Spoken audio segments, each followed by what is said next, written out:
Her zaman bizim için o sene bu sene ama hiçbir zaman o sene gelmiyor. Afra Saraçoğlu tarafından imzalandı Çok formamız. kötü Bu yıldan öğrendiğin en önemli ders ne? Hiçbir şey öğrenmedim.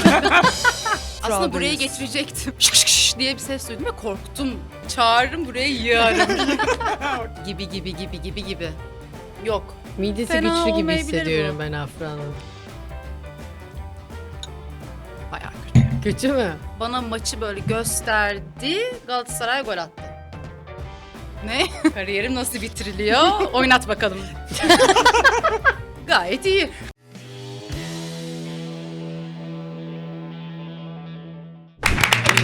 Efendim hoş geldiniz Plan B'ye. Eylül Hanım, Zeynep Hanım, Nagi Hanım ve Gombi Bey. Gomi Bey. Hoş geldiniz. Hoş bulduk Köpüşler efendim. de sağ olsunlar bizi bugün yalnız bırakmadı. Gördüğünüz gibi çok sevgili Afra Saraçoğlu ile beraberiz. Çok rahat ve güzel gözüküyordu.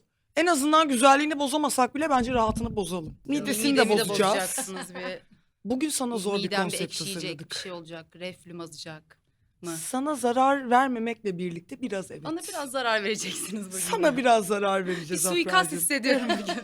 Afra Saraçoğlu olmasaydın Plan B senin için ne olurdu? Plan yapmam. Olduğum gibiyim. Evet. Akıştayım. Flow. Ya o kadar flow. bu arada. Şimdi soruya gelecek olursak. Afra Saraçoğlu olmasaydın Ne yapardın? şarkıcı olabilirdim ben ya. Sesin güzel mi? Hiç güzel değil bence ama insanlar çok güzel Ama olduğunu fakirin düşünüyor. ekmeğidir. Hayır, öyle bir hayalim vardır yani. Hani bir sonraki hayatımda böyle bir sahnede olmak isterdim Evet. herhalde. Realiteye gelecek olursak yani böyle bir Hangi gastronomiyle mesleği ilgili. yapacağını düşünüyorsun? Gastronomiyle ilgili Evde yemek yapıyor musun? mesela? yaparım. Vallahi makarna çeşitlerini çok güzel Aa. yaparım. Aynen, lazanyayı çok güzel yaparım. Karbonhidrat Yaparsan bir gün olsun. yeriz. Evet. Bir sonraki hafta Afra'dayız. Aslında buraya getirecektim. Size lazanya getirdim. Size lazanya yaptım diyerek. 2025 bitiyor Sayın Afra Saraçoğlu. Bu yıldan öğrendiğin en önemli ders ne ya da öğrendin mi? Hiçbir şey öğrenmedim. Öyle yaşadım. Öyle yaşadın. Havale hareket. Öğrendim tabii ki ya.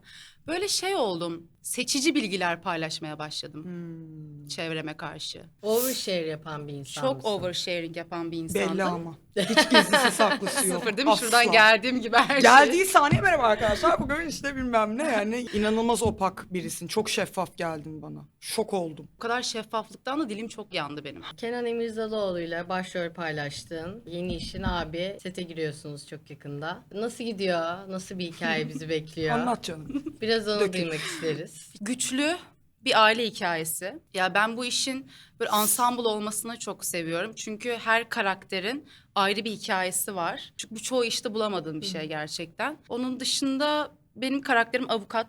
Gönüllü avukatlık yapan Öyle mi? bir kız. Aynen, Çağla Öncü diye bir karakter, bir kızçe. O da gönüllü avukatlıktan aslında hani para kazanamadığı için, tabii ablasına da baktığı için ve kendi ayaklarının üzerinde durması gerekiyor bir yerden sonra. Doğanların şirketine, yani Kenan Beylerin şirketine başvuruda bulunuyor. Ondan sonra efendim olaylar gelişiyor diyelim. Kopuyor. Kopuyor, aynen öyle. Ya kendini hiç böyle beklemediği bir durumun içerisinde buluyor aslında ve sonra olaylar gelişiyor. Kendine gibi gibi. benzettiğin şeyler var mı karakterinde? Karakterle mi? Böyle haksızlığa gelememek, adalet duygumuz. Benim de içimden bazen bir avukat Afra çıkıyor. Evet. O yönlerimiz çok benziyor. Sahiplenme ve aidiyet duygusu çok kuvvetli bir insan olduğun için o rollerin üzerinden çok güzel geliyorsun. Teşekkür ederim. Bence senin karakterindeki bu özelliğe borçlusun bunu. Ay, çok teşekkür ederim. Yasada böyle bir hüküm yok Komutar Bey. Yasada böyle- Modunda. Bakın, çağırırım buraya yığarım. Bakın yasada böyle bir şey yok komiser bey.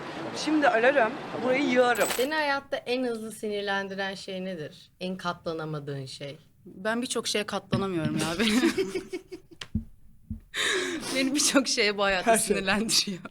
Sabah manava gitmişim. Manavdayım yani. İşte 2 ayva alıyorum, 2 domates alıyorum. Kahvaltımı edeceğim. Şık şık şık diye bir ses duydum ve korktum. Yani hani korkarsın ya öyle bir durum. Magazin muhabirimiz fotoğraflarımı çekti o sıra. Takmışım Matrix gözlerimi işte, Afra gözlüklerimi. Saraçoğlu manavda. Aynen. Feremi takmışım falan. Korktum. Korkuyorum yani o sesten, o bir anda o arzu, hani Reaksiyon. reaksiyon bilmiyorum yani hani işte insanlar diyor ki siz alışıksınızdır ama gerçekten hiçbir şekilde alışamıyorum. Hollywood'da değiliz. Ben o sıra içimden türkü söylüyorum mesela.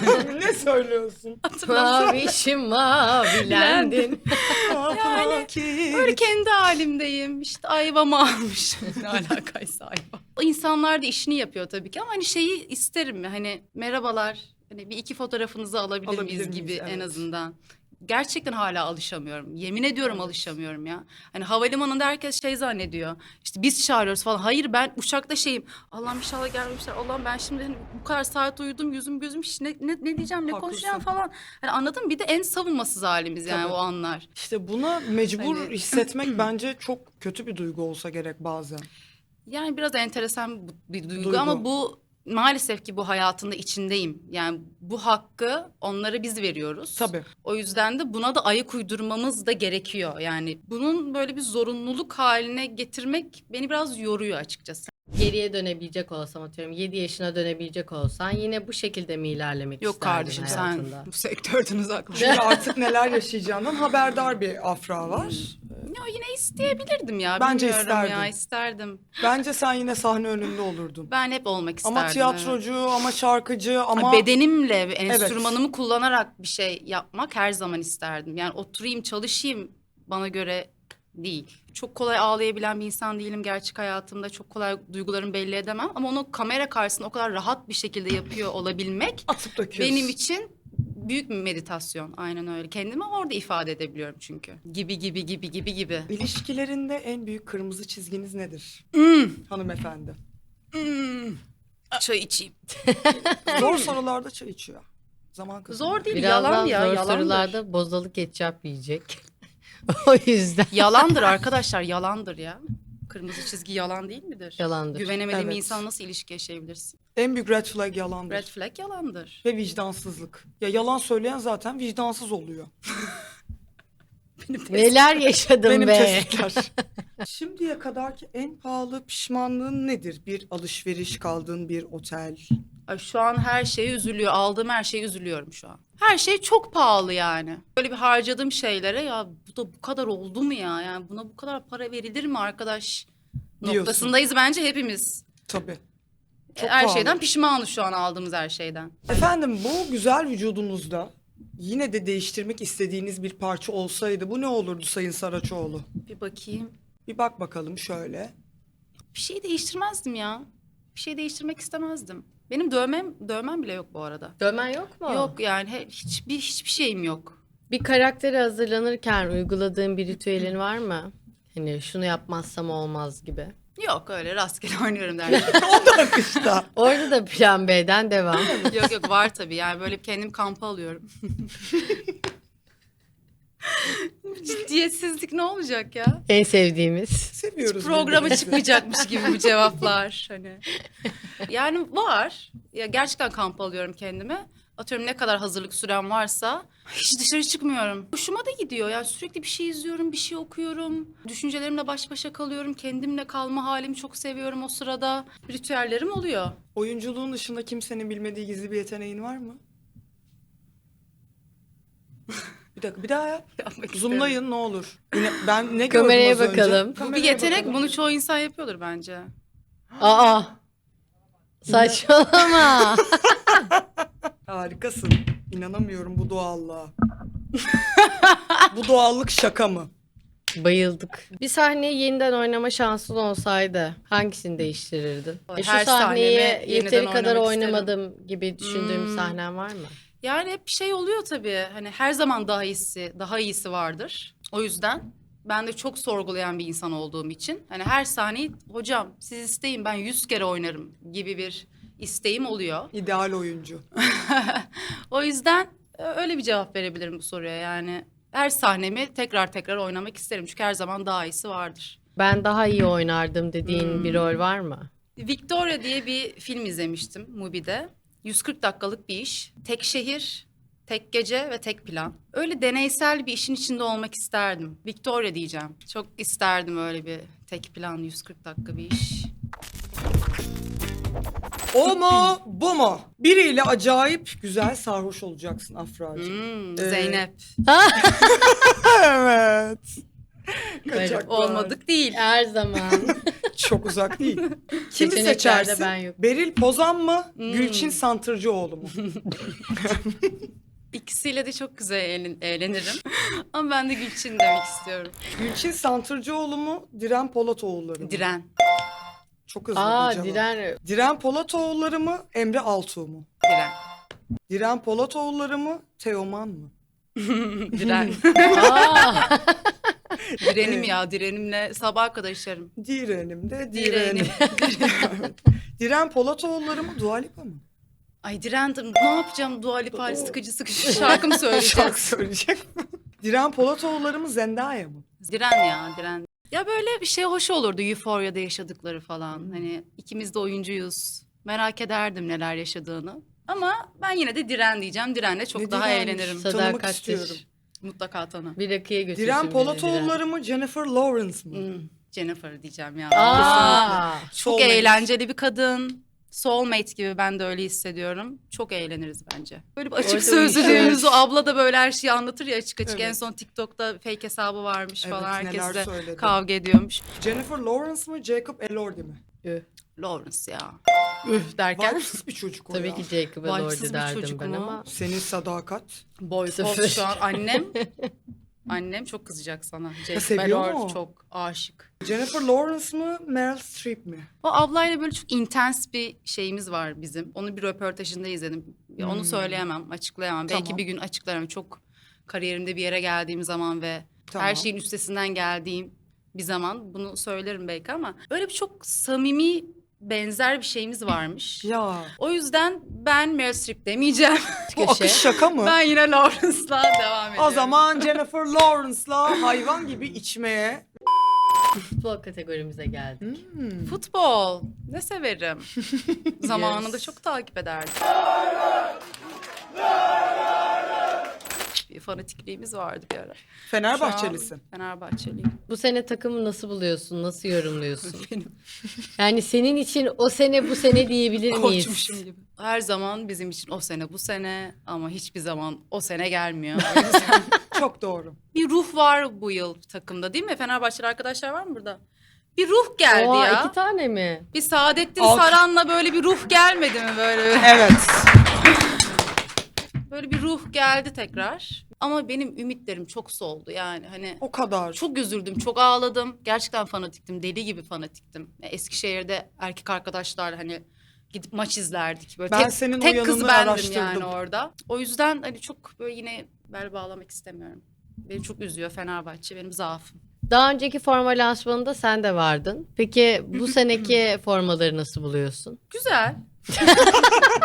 Gayet iyi. Fena değil. En sevdiğim Seviyoruz. renkler bu arada. Maç ritüelin ya da böyle bir uğrun var mı? Totem İşte- yaptığın bir şey. İşte totemim izlememek. İzlememek. Aynen. Bu da İzlememeye çalışıyorum. Hatta geçen babam aradı, derbi vardı ya işte bizim Evet. statta Fenerbahçe Galatasaray. Aradı. Bana maçı böyle gösterdi. Galatasaray gol attı. Şimdi bu getirdiğimiz formayı imzalamanı istiyoruz. Tamam. Afra Saraçoğlu'nun imzasıyla. Evet, Afra Saraçoğlu imzalı bu formanın sahibi olmak isteyen biri varsa lütfen kanala abone olmayı, bu podcast'i beğenmeyi ve aynı zamanda en güzel yorumu yapmayı unutmasın. Şimdi o ikonik Efendim, anlara geliyoruz. Buyurun. buyurunuz. Sıkı bir Fenerbahçeli'nin O kadar kötü atıyorum ki.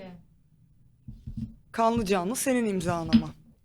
Futbolcuları şu an daha iyi anlıyorum. Kalpte koydu. Afra Saraçoğlu tarafından imzalandı Çok kötü, formamız. göstermeyin Korkunç o kötü bir imzayı. imza olsa da abone olmanızı, beğenmenizi ve en güzel yorumunuzu bekliyoruz. Şimdi benim en heyecanlı olduğum köşe, Afra'ya demiştim ki geçen hafta seni bir yemeğe çıkaralım. Ama eminim aklındaki yemek bu değildi. Evet. Afra için bugün çok özel bir menü hazırladık efendim. Kendisi sorduğumuz soruları cevaplamak istemezse eğer yemek seçkimizdeki korkunç yemeklerden tatmak zorunda kalacak. O zaman hazırsa yiyeceklerimiz gelsin. Sirke ayran, boza ketçap, reçel tuz, çikolata. Reçel tuz ne ya? Evet, reçel ve tuz, tuzlu reçel. Tuzlu reçel. Çikolata, acı sos ve son Benim. olarak jalapeno ve bal. Ne düşünüyorsun? Hazır mısın? Hazırım ya. Midesi Fena güçlü gibi olmayabilir hissediyorum bu. ben Afra'nın. En yakın arkadaşlarının Hakan, Neslişah ve Yeşim olduğunu biliyoruz. Nereden biliyorsunuz? Nereden? Araştırdık.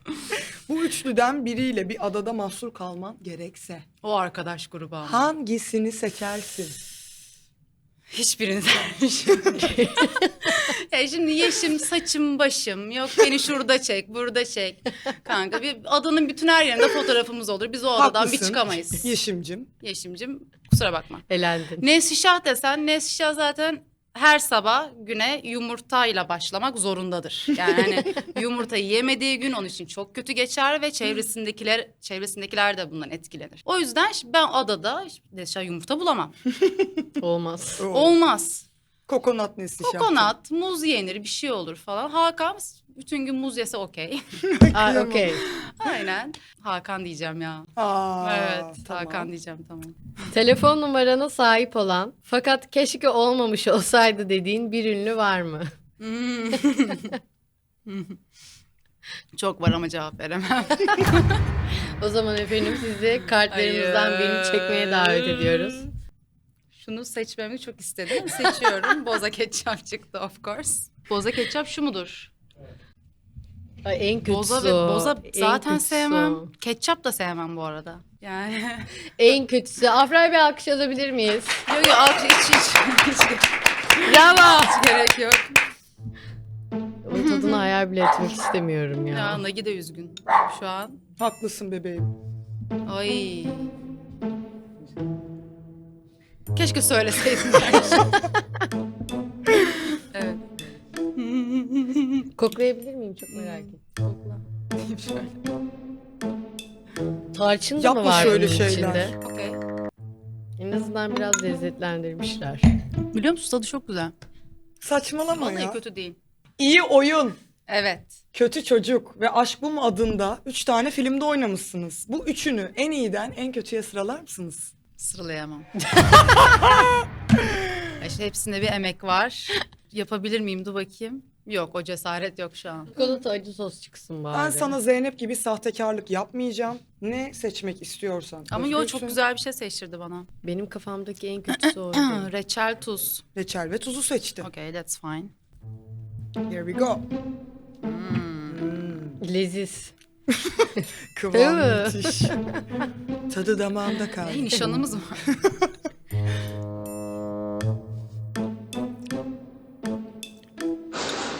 Bayağı kötü. Kötü mü? Aa. Bayağı kötü. Boza ketçaptan daha mı kötü? Sen neden bu kadar? Çok tuzluymuş ya. Aa. Kim Fena yaptı tuzlu. bunu? Kim? Delphi. Senin elinin ayarını. İyi misin Nurten? Tuzluymuş. Daha Benim olsun ihtiyacımız bir var yuttum sana. eksikti iyi oldu. Teşekkür ederim. Bir daha asla çalışmak istemem dediğin yönetmen. Bu artık bir suikasttır. Kariyerim nasıl bitiriliyor? Oynat bakalım Estağfurullah, programı bitmez. dermişim. Buna cevap veremeyeceğim için seçmek zorundayım.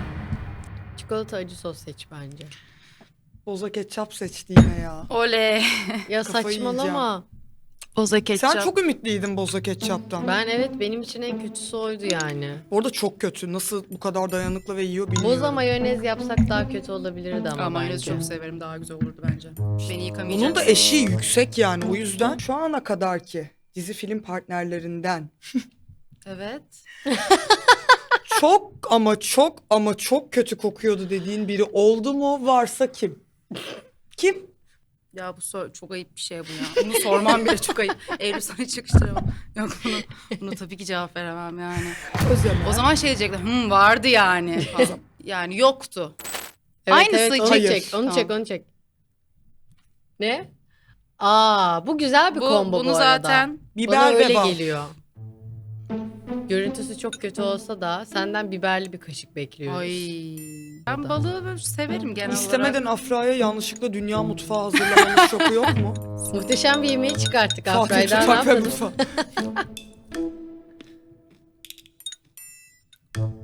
Güzel mi? Bal tadı çok gelmiyor. Güzel güzel. Hiç amacına ulaşmadı bu. Hiç olmadı ya. Bakın benim sardalya suyu Yani seviyoruz yediğimiz şeyleri genel olarak seviyoruz. Bugüne kadar oynadığın yapımlar arasında Taktı benim yapımlara. en iyi ve en kötü bulduğun hangisiydi? Oo yok bunun da cevap verilmez. O zaman kartlarımıza geçiyoruz. Hoppa. Çektim. Nice. Çikolata ve acı sos. Ew. İkinci istediğim buydu bu arada benim. Ew. Ben sirke ve ayranı çok merak ediyorum. O güzel bir şey çıkabilir. Çikolata da ne bu ya? Ne yaptınız buna ya? Kurumuş. Ay çok kötü kokuyor ama. Gerçekten. Herkes bana böyle bakıyor.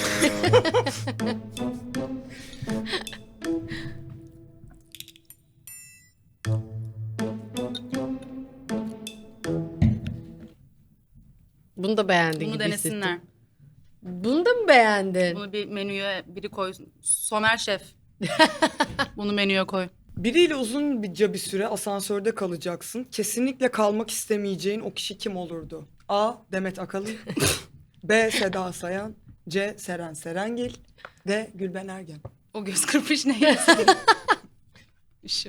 Ya hepsiyle kalmak istiyorum şu an. Haklı. Ben de kalmak ister. Düşünebiliyor Ya musun o düşünsene ortamı? çok iyi değil mi? Çok tatlı bir kadın bu arada. Demet'i çok seviyorum. Birini seçmek zorundasın ama. Tam seçmediğim için yiyeceğim canım. Allah Yemek istiyor. Yemek istiyorum ya. Allah Allah. Açım. Aç. Karnım aç kardeşim. Karnı aç kızım. Ben şaka şunu mısın denemek sen ya? istiyorum. Sirke ayran. Sirke ayranı dener misin? Zaten O bence Bence çok bir güzel şey değil mi? çıkacak. Sirke ayran güzeldir ya. Midem çöp çıktı. evet dayanıklı bir Sirke ne sirkesi gerçekten? Güzel. Kötü mü? Afiyet olsun efendim. Afiyet bal şeker Bayıldık. olsun. Neyse yağları yakar sirke Yakar iyidir. yakar faydalı cilde iyi gelir. Hep kardeşin olduğu dizilerde oynadın. Yalı Çapkını, Fazilet Hanım'ın kızları ve kardeş çocukları olmak üzere. Aralarından en az sevdiğin kardeş partnerin Oo. kimdi? A. Beril Pozam. B. Deniz Baysal. C. Alara Turan. Hadi cevap verelim. Hepsini çok seviyorum bir kere. Sıralayamam. O zaman Doğru. sana tekrardan ufak bir Ahlaksız yemek bir ikram soru bu. edeceğiz. Ahlaksız bir soruydu Zeynepciğim. evet. Ay en kötüsü geldi. Ay yine en son Yine. sirke ayran geldi. Çöpe at. İyi gelenlere sahip. Peki teşekkür ederim. Afiyet Midemi olsun. bozdunuz, ağzımın tadı bozuldu.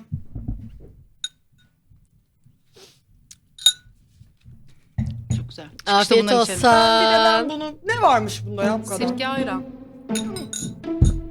Ay saçmalamayın ya. Ne sirkesi bu? O kadar da Benzime kötü kaçtı. olamaz. Bana da versene. Demek ki sen bunu istiyordun. Hoş değil. Şu an yaptım yapmadım köşemizdeyiz. Sevgili Afracığım yaptıysan yaptın, yapmadıysan yapmadın. Keza bu şekilde tiyatral bir şekilde bize servis Güzel ediyor. bir giriş yaptık. Okey. Toplantıda çok ciddi bir şekilde katılıyorum deyip aslında kimin ne konuştuğu hakkında en ufak bir fikrim yoktu. %100. Şok yaptım. %100. Nice. Yani. Bir davette sıkıldığım için varoluşsal kriz taklidi yaptım. Varoluşsal kriz taklidi. Ben gidiyorum dedim. Yapmadım. Komik olmayan bir espri hayatımın şakasıymış gibi güldüm. Arada kaldı. Yaptım. Abarttım da abarttım. Saatler sürdü o gün. Yani Kendime gitmedi o inanamıyor gün be. değil mi? Daha önce hiçbirini ghostlamadım. Ne? Ghostlamadım. Ghostladım. Yakışıklı biri geçerken, yürüyüşümü doğal göstermeye çalışırken tamamen garipleştim ve spastik gibi yürümeye başladım. She did it again. Hep böyle şey olur ya. Nereye geldim ben ya? Dur konumu açayım. Ay konum beni yine yanlış yere götürdü. Güzel. Birinin adını bilmediğim için 5 dakika boyunca kanka gibi şeyler dedim. Ben bunu hep yapıyorum. Yani ben isim hafızası bende hiç yok çünkü. Sıfır. Ben biz tanışırım. Sen de Eylül çok ya. iyi kişisin Unuttum ya şu an falan. bak. Şu an unuttum. Ya tanıştığım gibi unuttum çok insan vardır. Flörtümün attığı mesaja komik cevap bulmaya çalışırken 40 dakika geçirdim. Aşkım 4 saat. Bravo. Hani o bir gün geçti anladın mı? Hani o ghostlamaya girdi artık ama ona bir cevap bulamadım ben o sıra aslında. Bana sırf ünlü olduğum için yanaşmaya çalışan birini bozdum. Of course. Kesin. Efendimiz Ay. Afra Saraçoğlu bizimleydi. İğrenç yemeklerimizden tattı. İğrenç sorularımızı cevapladı. Bazılarını cevaplamadı. Çok teşekkür ediyoruz. İyi ki Teşekkür geldin ederim. Afra. Çok tatlıydınız siz de. Enerjiniz de çok güzeldi. Ben de teşekkür ediyorum. Aa, Ve iyi bütün ki ekibe. geldin. Bravo. Teşekkür ederiz. Evet efendim, Plan B'nin bir sonraki bölümünde görüşmek üzere. Kendinize iyi Görüşmek bakın. üzere. Ben varım yine. Yine Afra var bu arada filan. Üçüncünüz oldum. Bekleriz. Bekleriz.